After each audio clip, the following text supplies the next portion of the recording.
Isang karaniwang paghahatid ng parcel ang nauwi sa katatawanan nang makita ng rider na walang sumasagot sa bahay habang tuloy-tuloy ang pagpapatugtog ng karaoke.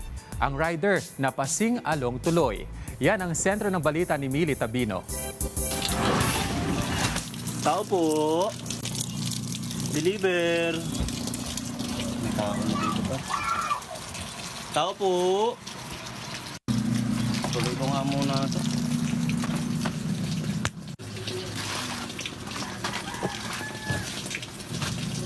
Tao po.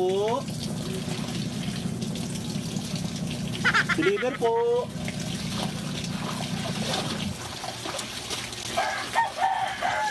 Ang lalabahan. Ako pa magbabanlaw na ito. Deliver te. Pinusuan, ikinatuwa at naging trending online ng isang delivery rider. Hindi lang parcel, pati ang chorus na i-deliver ng maayos via Titanic matapos magsing-along sa videoke habang nagdi-deliver ng parcel. Makikita sa video post ni Jancres na paulit-ulit niya tinatawag ang customer para maiabot ang in-order na parcel pero walang sumasagot. Kaya nang mapansin ng mikropono, ginamit niya ito para tawagin ulit sa huling pagkakataon ang customer.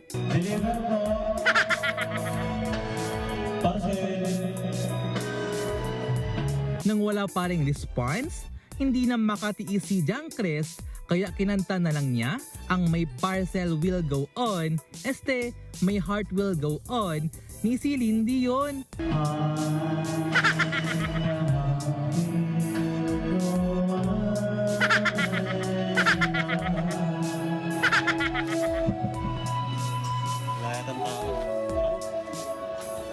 Samantala, ayon sa replied message ni Jancres sa netizen, order received naman daw ang parcel ng customer. Ang trending video post ni Jancres umabot na sa higit 11.8 million views and counting. Millie Tabino para sa Bayan.